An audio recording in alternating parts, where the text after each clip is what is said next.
Antes de qualquer coisa, eu quero dizer para você, é a respeito da sua vida, da sua eternidade, não de uma religião. A respeito da vida e da eternidade dos seus filhos.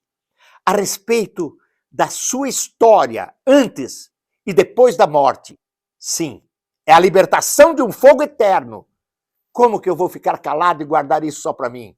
Se eu sou médico e consigo entender a doença e tenho o remédio só porque a injeção é muito doída, ou talvez tenha que amputar um membro, eu vou deixar a pessoa morrer? Não. Porque eu fiz um juramento pela vida. E diante de Deus, eu tenho a responsabilidade pela vida. Eu só não fui ainda para Ele, porque Ele me deixou aqui para falar com você e para repartir aquilo que Ele me deu.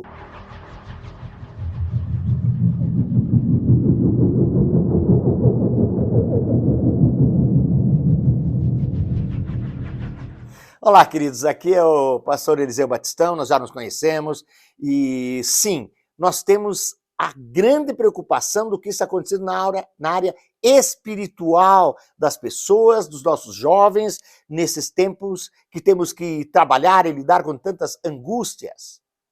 E mais, eu sou médico há tantos anos, embora nos últimos anos tenha me dedicado só à palavra de Deus, mas como médico eu sei o que o inimigo consegue levar de vantagem quando ele ataca o emocional das nossas crianças, e não só das crianças, dos jovens, dos adultos e da humanidade em geral. Ataca com medo, ataca com angústias. Mas eu quero dizer para você que este vídeo vai ajudar você a pensar e a enfrentar essas coisas com tranquilidade. Amém? Olha, me ajude, por favor, no meu canal. Se você não é inscrito, inscreva-se. Se você compreender a importância de ter uma porcentagem de likes adequada para o número de visualizações, deixe o seu like, vai nos ajudar muito. O YouTube vai divulgar isso. Nós vamos começar vendo algumas coisas da carta de Judas. O irmão de Tiago, como ele se apresenta, ele tem uma percepção de uma série de coisas que estão acontecendo e ele pede, já no versículo 3, que a gente batalhe diligentemente pela nossa fé. Ele sabia das pressões, sim. Ele consegue perceber que haverá um tempo onde há muita angústia. E aqui, nessa carta, Judas começa a mostrar para cada um de nós que, além de todas essas dificuldades, existem alguns indivíduos que se introduziram com dissimulações entre os cristãos. E é esse o grande perigo agora. Por quê? Existem as circunstâncias externas, mas existem esses que se aproximam da gente para abalar o nosso emocional, a nossa fé e nos apavorar, entre aspas, para que nos desequilibremos no nosso emocional. E se você ler o profeta Enoque, como Judas o chama, o sétimo depois de Adão, você vai descobrir lá no capítulo 103, 104, que ele vai dizer assim, que estas pessoas, elas pensam que são iguais os cristãos, só que mais espertas. Porque, como está escrito, esses dirão, o que adianta ser cristão? Eles vão morrer como nós. O que adianta ser cristãos? As lutas que nós temos, eles têm também. Nós não temos sequer enfermidades, temos como nos tratar. Eles têm enfermidades e não têm nem como se tratar. E a Bíblia, então, conta que eles se regozijam porque eles são honrados, porque eles vão morrer em honra. Mas a Bíblia é muito clara em mostrar a glória que haverá sobre nós e a angústia, o desespero eterno deles. Porém, isso aí tudo bem. Agora, o problema é que os nossos jovens, principalmente, inclusive nós adultos, nos deixamos levar por esse tipo de escarnecimento. E os nossos jovens começam a ser treinados desde que entram na escola, preparados para esse momento, quando estão terminando seus estudos, quando estão lá na sua faculdade, então, completar o raciocínio de que ser cristão é uma estupidez. Tem as mesmas angústias, tudo, e só não aproveita a vida. Então, pais, eu preciso declarar, vocês precisam trabalhar na vossa fé, vocês precisam mostrar aos vossos filhos que vocês leem a palavra, não por obrigação de serem cristãos, mas porque vocês leem a palavra para aprenderem como viver, como tratar a sua esposa, porque vocês leem palavra de Deus, para fazer os vossos negócios sem mentir, sem usurpar. Sim, vocês precisam mostrar aos vossos filhos que você para tudo para estar um tempo na palavra de Deus, que você não é um desses cristãos que eles comparam com esses que escandalizam tanto nesses dias, pastores que são pegos em adultério, em mentiras, músicos que durante muito tempo se declararam adoradores de Deus e de repente são terrível exemplo, porque eles atraem a simpatia dos nossos jovens. Então, como o nosso querido, vírgula, J.A., querido, mas perdido, J.A., que depois de tanto tempo de adorador e curtindo a música gospel com os jovens, se declara abertamente adorador de Lúcifer.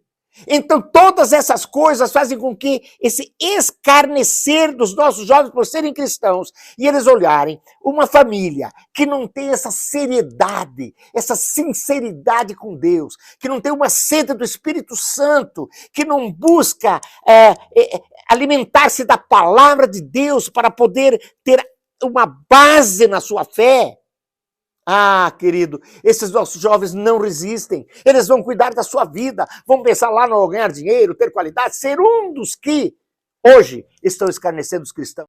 Eles precisam ver a família, o pai, a mãe, entenderem que é real, que não é religião, mas que é uma vida interna com Deus. Então esmere-se, meu querido, esmere-se, pai, esmere-se, mãe, guarde primeiro a sua fé, edifique-se, encha-se da palavra, não para ler religiosamente como se fosse uma reza, não, mas pare na palavra e pense, medite, e sabe, nós não conseguiremos entender se não tivermos intimidade com o Espírito Santo. É Ele que nos revela. Então, durante o teu dia, quando você está trabalhando, andando por aí, dirigindo, fale com o Espírito Santo. Comece a declarar para Ele, estamos vivendo tempos difíceis em todas as áreas. Agora, deixa eu dizer para você, que isso seja um ânimo para você. Há saída. Existe angústia, existe medo, existe pessoas roubando a fé dos nossos queridos, pessoas fazendo que nós, que não temos intimidade com a palavra de Deus, com o Espírito Santo, vejamos a nossa fé ir esmorecendo. E então, Paulo diz em 2 Tessalonicenses 2:4, que este sinal do final dos tempos, chamado apostasia, entre outros sinais, é um dos mais perigosos. Sabe por quê? Porque o cristão que apostatar, ele diz lá, e claro, apostatar só pode ser cristão, né? Mas aquele que apostatar será, segundo o apóstolo Paulo, muito pior do que os que nunca creram. Ele fala lá que serão pior do que os descrentes, porque além de acabarem depois escarnecendo dos cristãos que não apostataram, eles que se tornaram exemplos como cristãos vão arrastar todos aqueles que os admiraram e creram no Senhor Jesus por causa dele. É sério. O tempo que nós estamos vivendo é sério. Olhe bem, pense, leia Judas. Você vai ver que ele compara aqueles que creram em Deus, os judeus, porque foram libertos do cativeiro e morreram todos, mesmo vendo aquelas maravilhas. Só os filhos deles entraram na terra. Pense nos anjos, que decidiram deixar Deus de lado e acharam mais agradável vir enamorar-se com as mulheres dos homens e gerar aqueles gigantes que comprovadamente existiram, você sabe? Sim, pense em Sodoma e Gomorra, que existiram em viver pelas paixões da carne e a demonstração do que é ser queimado pelo fogo, porque choveu sobre eles e os destruiu. Fogo e enxofre. Agora, está querendo me assustar, pastor? Não, querido, estou te dizendo, cuidado, porque há um caminho quase paralelo ao caminho de crente que você vive, que é cheio de serpentes. Isso mesmo. E se eu não disser para você, cuidado, ali tem os filhos de serpente, os filhos de Satanás, eles vão morder, vão te destruir. Eu estarei sendo então irresponsável por saber o caminho e não falar nada para você. Não, eu não estou te assustando. Eu estou dizendo, não precisa você morrer eternamente. Não precisa você se envergonhar de ser cristão. Assuma, coma a palavra de Deus. Alimente-se do rolo. E comece a invocar o Espírito Santo e declarar, Espírito Santo, me ajuda a te amar, a te buscar. Espírito Santo, se manifeste. Abra os meus ouvidos para a tua voz. Oh, Deus, em nome de Jesus, eu sei que o Espírito Santo não me fez eu ficar aqui só discursando para você. Eu sei que há pessoas que vão parar, vão pensar. Então, por favor, deixe seus comentários para me ajudar, para mim ter ideia. Deixe os seus comentários, por favor. Deixe o seu like, por favor. Entenda que é uma missão, que nós temos que ajudar-nos uns pelos outros. E eu termino dizendo, vamos orar uns pelos outros. Ore por mim.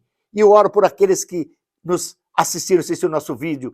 Ore por mim. Ore pela sua família. Ore pela nossa nação.